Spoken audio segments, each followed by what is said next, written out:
Odmah po završetku festivala imamo dečji film, besplatni dečji film, u pitanju Poplava, prvi besplatni dečji film koji ćemo pustiti.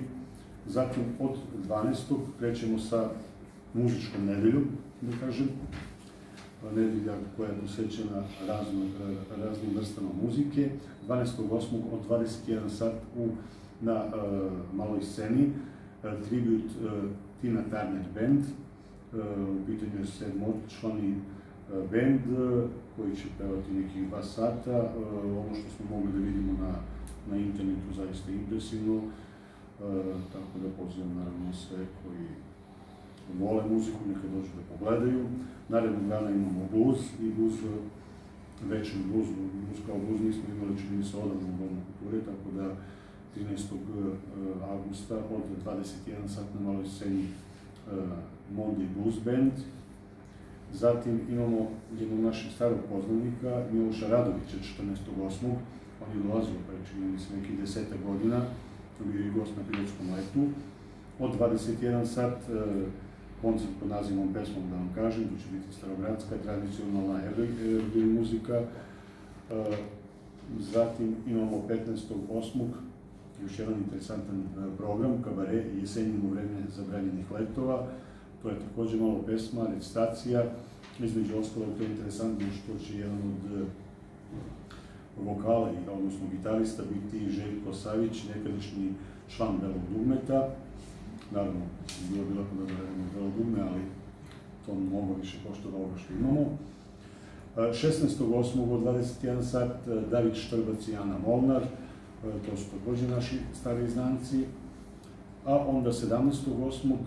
takođe na maloj sceni Gudački kvartet, koji će svirati domaću muziku od Zdravka Čolića, Bregovića, muzike iz filma Montevideo do muzike iz filma Vratiće se rode.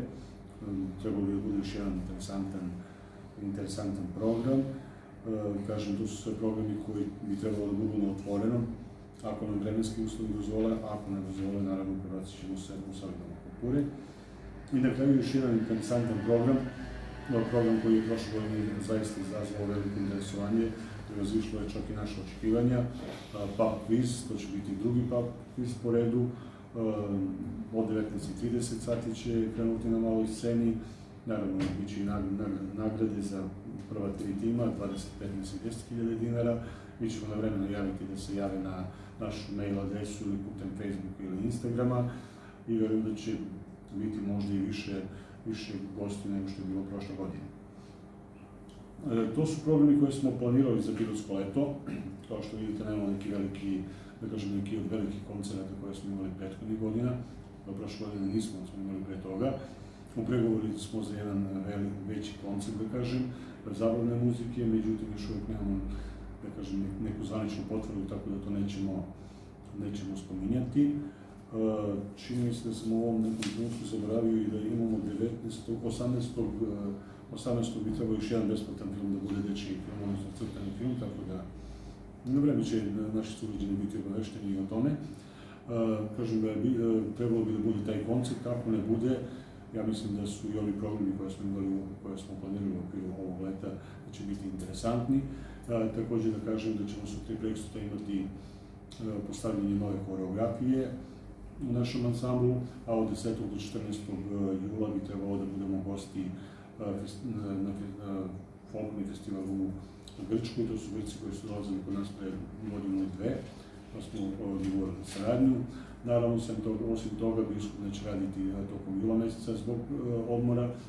Krećemo negde, čini mi se, 10. avgusta i krećemo sa bioskopom sezonom, sa onim filmima koji će tada biti interesantni. To bi u principu bilo to što smo spremili u Domu kulture. Naravno, verujem da i ostale ustanove kulture imaju svoje programe. Znam da 4.